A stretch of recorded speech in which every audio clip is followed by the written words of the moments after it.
Hello friends, नमस्कार। स्वागत है आप सभी का SDMM एजुकेशनल सोसाइटी पे। तो फ्रेंड्स, हिंदी का अगला प्रैक्टिस सेट आप सभी के सामने आ चुका है। बिना देर किए, बिना टाइम बर्बाद किए करते हैं फटाफट के अंदाज से इसको स्टार्ट, है ना। पहला क्वेश्चन देखेंगे, 61 नंबर यहाँ पे लिखा है, निम्नलिखित में से योग रूढ़ शब्द का उदाहरण कौन सा है। योग रूढ़ बताना है। तो अगर योग रूढ़ की बात करें फ्रेंड्स, तो देखिए ये रचना के आधार पर शब्द होता है, रचना के आधार पे। और रचना के आधार पे 3 प्रकार के होते हैं, ध्यान रखना।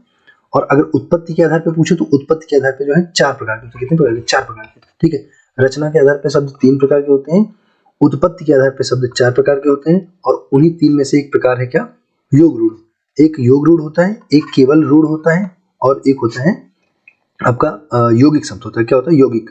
तो ध्यान रखना, रचना के आधार पे यौगिक, रूढ़ और योग रूढ़ शब्द होते हैं। रूढ़ शब्द की अगर बात करें तो ऐसे शब्द जैसे कान। अब ये ऐसा शब्द है जिसको तोड़ ही नहीं सकते हो, इसका कोई संधि विच्छेद नहीं कर सकते हो। जैसे समझ लो, नाक हो गया, समझना। ऐसी चीजें क्या कहलाती है? रूढ़ शब्द कहलाते हैं। और अगर योग रूढ़ की बात करेंगे तो वो सारे शब्द आते हैं जो बहुव्रीहि समास के उदाहरण होते हैं, जिनमें किसी अन्य पद की प्रधानता होती है, उनको क्या बोलते हैं? योग रूढ़ बोला जाता है। योग रूढ़, समझ आ रही बात। और अगर फ्रेंड्स बात करें हम लोग, जो आपका अगला बनेगा यौगिक बनेगा, तो यौगिक की बात करेंगे तो जो दो शब्दों से मिलकर बनता है। जैसे जैसे बोलेंगे आप बोलोगे कि रसोई घर, है ना। रसोई प्लस घर, दो चीजों से मिलकर बनाना, तो उसको यौगिक शब्द बोलोगे। तो रचना के आधार पे 3 प्रकार के, रूढ़, योग रूढ़ और यौगिक। और उत्पत्ति के आधार पर अगर बोलेंगे तो 4 प्रकार के होते हैं, तत्सम, तद्भव, देशज, विदेशज। तत्सम, तद्भव, देशज, विदेशज, ये उत्पत्ति के आधार पर है। ठीक है। क्वेश्चन आपसे पूछा था योग रूढ़ क्या है, आप समझ चुके होंगे, जिसमें अन्य पद की प्रधानता होती है। अब बताओ, अनुरूप, अभाव, आकर्षण या मनोज। तो इसका सही जवाब हो जाएगा मनोज, क्योंकि मनोज का मतलब यहाँ पे कोई अन्य पद की प्रधानता होती है। मनोज एक्चुअली किसको किसको बोलते हैं? बोलते हैं कामदेव को बोलते हैं मनोज। कामदेव का एक अनेकार्थी या पर्यायवाची के सेंस में बोलते हैं मनोज। ठीक है। मनोज किसको बोलते हैं? कामदेव को। समझना भाई। ओके, तो इसका ऑप्शन नंबर 61 का ए सही हो जाएगा, आपका ऑप्शन ए। ठीक है। अगला क्वेश्चन देखेंगे, नेक्स्ट। यहाँ पे तो नेक्स्ट करने के लिए हमको बढ़ाना भी नहीं पड़ेगा, आसान से मिल गया। 62, निम्नलिखित में से कौन सा शब्द देशज शब्द है? बताइए। देशज। देखो यहाँ पे मैं टाइम बिल्कुल बर्बाद नहीं करूंगा, एकदम ताबड़तोड़ प्रैक्टिस होगी, साफ साफ, है ना। एकदम तेजी के साथ होगी, बिना टाइम बर्बाद किए। 20 क्वेश्चन, ज्यादा से ज्यादा 15 मिनट के अंदर इसको निपटा देना ना। चलिए बताइए, निम्नलिखित में से कौन सा शब्द देशज है? बताएंगे अलमारी, बाल्टी, कैंची या डोंगा। 62, बताइए क्या हो जाएगा सही जवाब। तो फ्रेंड्स, अगर आंसर की बात करें तो यहाँ पर सही जवाब हो जाएगा डोंगा। और अगर बात करें देशज शब्द की, तो ऐसे शब्द होते हैं जिनकी उत्पत्ति का कुछ अता पता नहीं होता कि कहाँ से इनकी उत्पत्ति हो गई ना, बस वैसे ही बोल बोल के हो गया है, तो डोंगा हो गया भाई देशज। और कैंची की बात करें तो तुर्की हो जाएगा, तुर्की शब्द है, तुर्की। ओके। और अलमारी और बाल्टी दोनों क्या हो जाएंगे? पुर्तगाली शब्द हो जाएंगे। अलमारी और बाल्टी क्या हो जाएंगे? पुर्तगाली शब्द हो जाएंगे ना। नेक्स्ट देखेंगे, ठीक है भाई, ऐसे शब्द जो संस्कृत और प्राकृत से विकृत होकर हिंदी में आए हैं, उनको क्या कहा जाता है? तो बिल्कुल, ये देखो, उत्पत्ति के आधार पे अभी हम बात कर रहे थे कि उत्पत्ति के आधार पे कितने होते हैं फ्रेंड्स? उत्पत्ति के आधार पे मैंने कहा था तो 4 होते हैं, तत्सम, तद्भव, देशज, विदेशज। तो जो तद्भव शब्द होते हैं वो होते हैं जो संस्कृत से हम लोगों में आ चुके हैं, संस्कृत से विकृत होकर हिंदी में आ गए हैं। संस्कृत से कहाँ गए? हिंदी में, उनको तद्भव बोलते हैं। और जो संस्कृत वाले शब्द होते हैं उनको तत्सम बोलते हैं। और बाकी देशज, विदेशज तो हम लोग पढ़ ही लेंगे भी, है ना। तो इसका सही जवाब हो जाएगा ऑप्शन नंबर बी। नेक्स्ट देखेंगे, अगला बताना, विदेही का उपयुक्त विलोम क्या होगा? विदेही। तो विदेही बताएंगे, विदेही। 64 का क्या हो जाएगा सही जवाब? आंसर करेंगे 64 का ऑप्शन नंबर, सिंपल सी बात है, ए हो जाएगा। विदेही का हो जाएगा देह। विदेही का मतलब जो देह धारण ना करे, और देह का मतलब जो शरीर हो, मतलब एक तरह की आत्मा के सेंस में बोलते हैं विदेही, है ना। और जो शरीर होती है उसको तो देह बोला ही जाता है, कोई समस्या नहीं है ना, देख लेंगे। और यहाँ पे दास की अगर बात करें तो दास का क्या हो जाएगा? स्वामी हो जाएगा। आप सब समझते ही हो ना, स्वामी, स्वामी हो जाएगा। दास का क्या हो जाएगा? स्वामी हो जाएगा, देख लेना ना। दास का स्वामी, देह का विदेह हो जाएगा। ठीक। नेक्स्ट अगला लिखे कि कबूतर दाने चुगते हैं, वाक्य के रेखांकित शब्द के लिए उपयुक्त पर्यायवाची बताइए। कबूतर का आपको पर्यायवाची बताना है, सिनोनिम बताना है, बताएंगे। बहुत अच्छा है, इसका आंसर हो जाएगा ऑप्शन नंबर डी, कपूत होता है। कपूत, देख लेना, कबूतर को कपोत बोला जाता है। कपूत, हाँ, कपूत क्या बोलते हैं? कपोत। ठीक है, कपोत हो जाएगा, कबूतर को कपोत बोलते हैं। बहुत अच्छा है, वेरी गुड, बढ़िया क्वेश्चन ना। ऊंट, कर्ण और ओस तो आप जानते हो होगा। ओस को सबनम बोला जाता है, सबनम, सबनम ना, सबनम। ओस को बोलते हैं सबनम। ठीक है। ओके भाई, इसमें टाइम नहीं लगेंगे, अगले क्वेश्चन देखेंगे 66 नंबर। और कबूतर के कुछ और बड़े इंपॉर्टेंट मैं आपको बता दूं, जैसे पूछता है पारावत, पूछता है ना पारावत, क्या पूछता है पारावत, बड़ा इंपॉर्टेंट है, ध्यान रखना। कबूतर का होता है पारावत होता है, एक तो बड़ा इंपॉर्टेंट है। पारावत के अलावा अगर दूसरा हम लोग बोले यहाँ पे तो ये होता है परीवा, परीवा है ना, परीवा बहुत अच्छा है ना, परीवा और पारावत ये दोनों कबूतर के होते हैं। एक पंडूक भी होता है, पंडूक, पंडूक है ना, ये पंडूक देख लेना, बंदूक से पंडूक को मारते हैं ना, बंदूक से पंडूक को मार, पंडूक मतलब कबूतर, देख लेना भाई, पारावत, परेवा और आपका पंडूक, ये कबूतर के पर्यायवाची होते तो और भी हैं। और एक करब, ध्यान रखना, करब ऊंट का होता है, करब है ना, करब अगर पूछे किसका होता है, ऊंट का होता है, क्योंकि ऊपर ऊंट का भी जिक्र किया गया था। तो करब किसका होता है, करब ऊंट का होता है ना। ठीक है, समझ आ गया होगा। अगले क्वेश्चन पे आते हैं। ये वही कबूतर का ध्यान रखना, पारावत और आपका परेवा, परेवा के साथ साथ पंडूक आपको ध्यान रखना, कबूतर के पर्यायवाची हो जाएंगे। नेक्स्ट देखेंगे अर्जन और अर्चन का क्या अर्थ होता है, अर्जन और अर्चन। तो अर्जन का मतलब देखेंगे क्या हो जाएगा, कमान, तो इसका आसान है, बता सकते हैं। 66 का क्या हो जाएगा सही जवाब, इसका ऑप्शन नंबर आपका हो जाएगा ए, है ना, कमाना और बाधा। देखो मैं थोड़ा धीरे बोल रहा हूँ, मतलब धीरे का मतलब वैल्यूम मेरी थोड़ी स्लो होगी, डाउन होगी, क्योंकि बहुत रात में बना रहा हूँ, लगभग 1:30 बजे वीडियो बन रही है ना। सारे लोग अगल बगल सो रहे होंगे, तो मैं ज्यादा तेज से नहीं बोल रहा हूँ कि उन लोगों को डिस्टर्ब ना हो ना। तो बस इसी तरह मेहनत होती है, करते हैं, आप भी इसी तरह करते रहिए, खूब मेहनत से पढ़िए। अर्जन का मतलब क्या होता है, कमाना होता है, और अर्जन का विलोम क्या होता है, व्ययन होता है, व्ययन है ना, व्यय या नहीं है ना, व्ययन होता है अर्जन का, विलोम होता है व्ययन, मतलब खर्च करना। तो अर्जन का मतलब कमाना होता है, और अर्चन का मतलब होता है बाधा पड़ जाना, अर्चन आ जाना, है ना। तो सिंपल है, कोई दिक्कत नहीं है।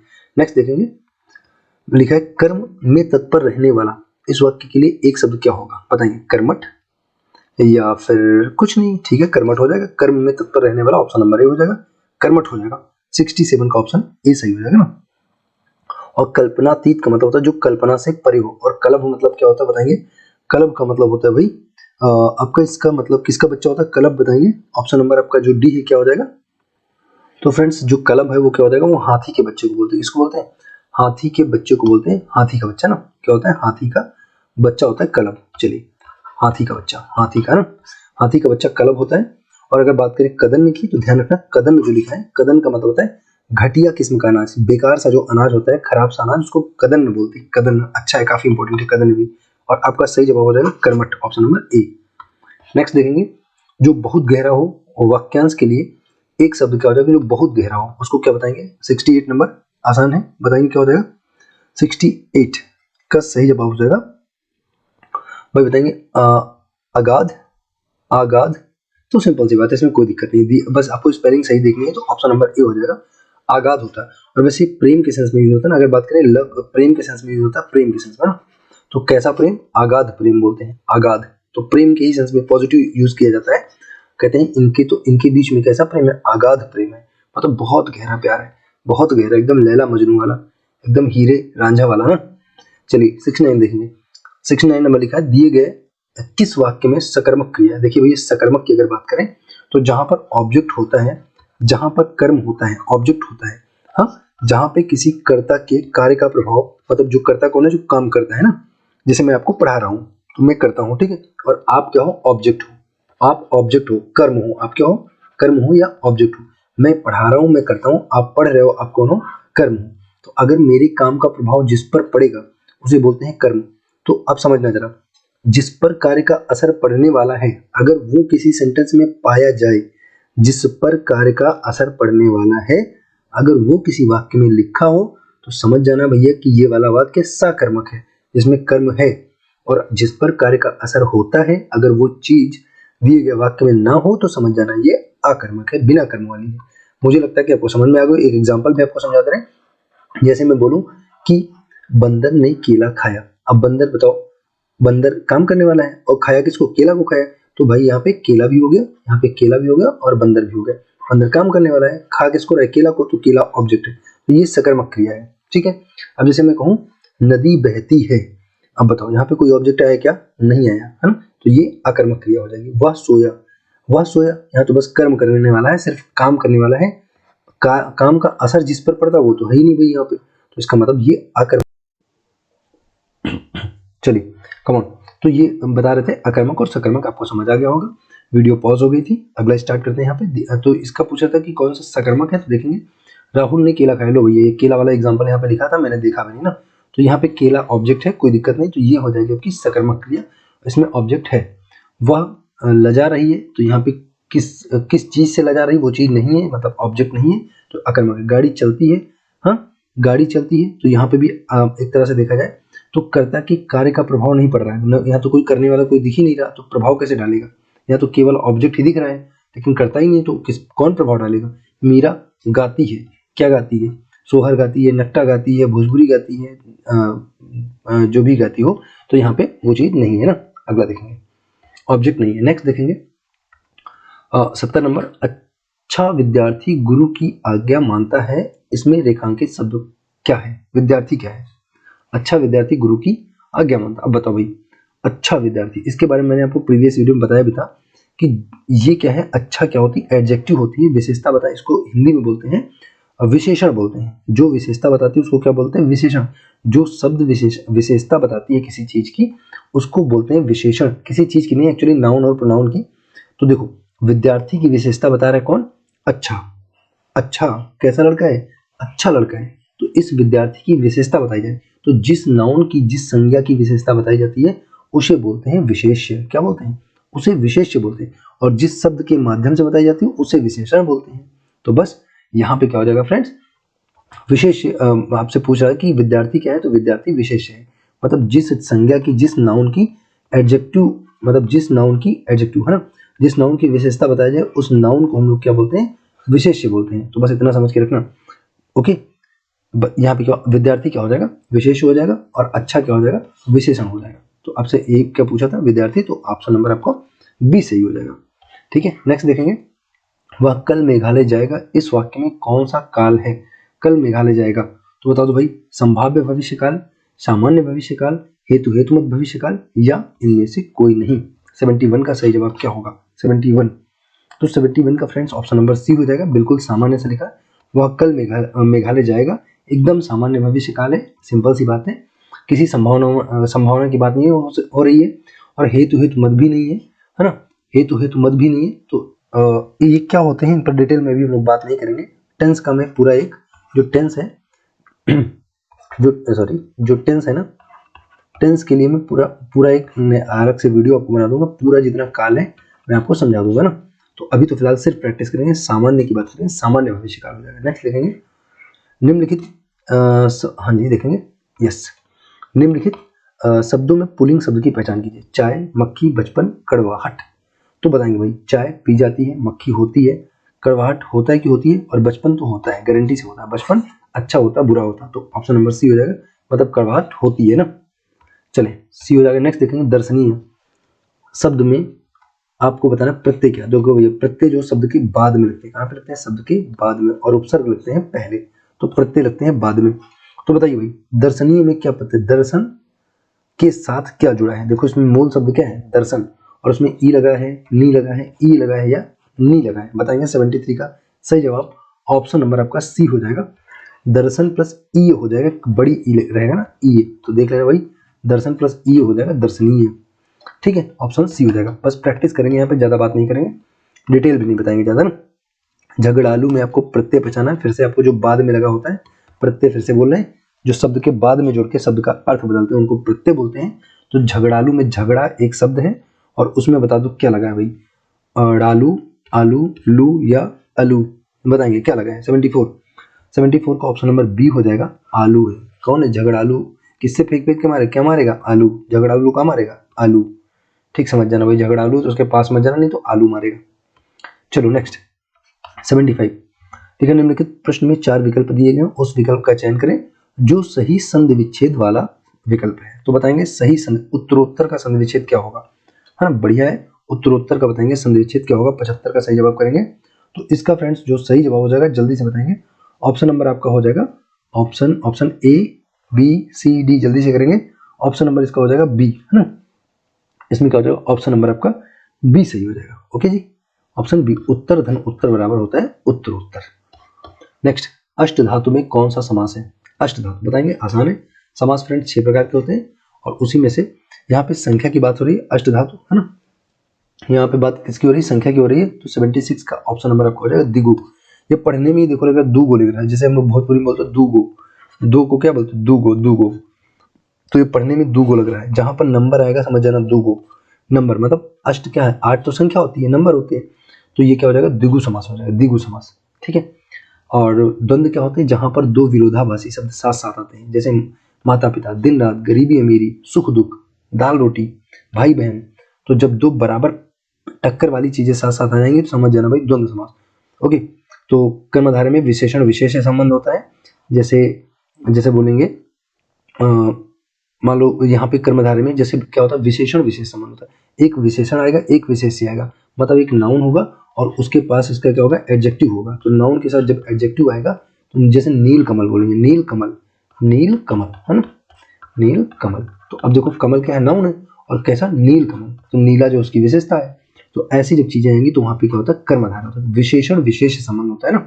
नेक्स्ट देखेंगे, पूछा था अनुपात शब्द में कौन सा उपसर्ग है, बताएंगे। उपसर्ग जो शब्द के पहले लगते हैं, उपसर्ग ना, उपसर्ग कहाँ लगते हैं, पहले लगते हैं। तो अनुपात में क्या हो जाएगा, बताएंगे भाई। अनुपात में सही जवाब क्या हो जाएगा, तो 77 का जो सही जवाब है वो हो जाएगा ऑप्शन नंबर बी हो जाएगा, अनुधन पात हो जाएगा ना, ऑप्शन बी हो जाएगा, आसान है, कोई दिक्कत नहीं है। नेक्स्ट देखेंगे 78, बस प्रैक्टिस कीजिए इस समय ना, खूब प्रैक्टिस कीजिए जितनी कर सकते हैं। दी गई लोकोक्ति में गलत लोकोक्ति का चयन करना, आपको बताना। ढाक के 3 पुत्र, बिल्कुल यही गलत है ना। ढाक के 3 पात होते हैं, पात क्या बोल रहे थे, ढाक के 3 पात। निर्बल के बलराम, ठीक है। उसके बाद दीवार के भी कान होते हैं, और परशुराम का कोप, ठीक बात है। पुत्र नहीं होगा, यहाँ पे पात होगा। ढाक के 3 पात बोला जाता है। अगला देखेंगे 79 लिखा है, ओह सॉरी, वेट, चलिए बताना इसमें इधर कुआं उधर खाई लोकोक्ति का सही अर्थ क्या हो जाएगा फ्रेंड्स, इधर कुआं उधर खाई, इसको बताएंगे कौन। तो सिंपल सी बात है, आप सबको पता होगा, बहुत आसान है।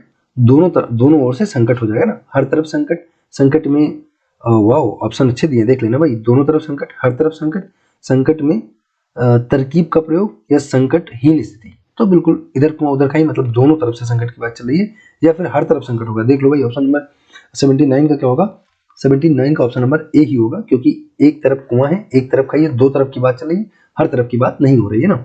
ऑप्शन नंबर ए ही सही हो जाएगा। नेक्स्ट देखेंगे, और ये आखिरी भी है, बहुत अच्छी बात है, लोगों ने खत्म कर लिया फटाफट से। अगला देखेंगे, आज हमें व्याकरण पढ़ाया गया, या किस वाक्य का उदाहरण है। तो आज हमें व्याकरण पढ़ाया गया, ये क्या है, तो भाई बताएंगे ये, क्योंकि पैसिव वॉइस में लिखा है, कैसा लिखा, पैसिव वॉइस में ना, पैसिव वॉइस में लिखा है। पैसिव वॉइस का मतलब क्या होता है, एक देखो एक्टिव वॉइस होता है, एक पैसिव वॉइस होता है। तो जब पैसिव वॉइस के जो वाक्य होते हैं ना, वहां पे ऐसे होते हैं, जैसे मैं बता रहा हूँ आपको, पैसिव वॉइस में मतलब आप समझ जाओगे कि ऑब्जेक्ट की प्रधानता होती है, ऑब्जेक्ट की प्रधानता मतलब कर्ता की प्रधानता नहीं होती, कर्म की प्रधानता होती है। जो करने वाला होता है उसकी प्रधानता नहीं होती है, कर्म की प्रधानता होती है। आज हमें व्याकरण पढ़ाया गया, देखो हम क्या है, ऑब्जेक्ट है, पढ़ाया किसने, इसकी चर्चा नहीं हो रही, किसने पढ़ा, चर्चा इसकी हो रही है, मतलब बात ऑब्जेक्ट की हो रही है। तो आज हमें व्याकरण पढ़ाया गया, ये कैसा हो जाएगा बताओ, कृतवाच्य हो जाएगा, कर्मवाच्य हो जाएगा, ये हो जाएगा भाई कर्मवाच्य हो जाएगा। हमें पढ़ाया गया, पढ़ाया किसने, जिसने जो कार्य करा उसकी बात नहीं हो रही, जिस पर काम हो रहा है उसकी बात हो रही है, तो ये कर्मवाच्य है। अगर कहते हैं कि मास्टर जी ने ग्रामर पढ़ाया, मास्टर जी ने व्याकरण पढ़ाया, तो ये क्या होता है, कृतवाच्य होता है। और ये वाला कौन सा होता है, यहाँ पर ऐसा होता है जैसे सेंटेंस लिखे होते हैं, मुझसे चला नहीं जाता, मुझसे सहा नहीं जाता, मुझसे रहा नहीं जाता। ऐसे वाक्य जब भी मिलेंगे तो आप समझ जाना भाववाच्य के उदाहरण, है ना। खूबसूरत है इतनी वो सहा नहीं जाता, ये किसका उदाहरण है, भाववाच्य का उदाहरण है। हाँ, समझ पा रहे हो ना, खूबसूरत है इतनी वो सहा नहीं जाता, ठीक है। ओके, तो ये था फ्रेंड्स आज का प्रैक्टिस सेट। हंसते रहिए, मुस्कुराते रहिए, खूब मेहनत करते रहिए। Thanks for watching and God bless you all.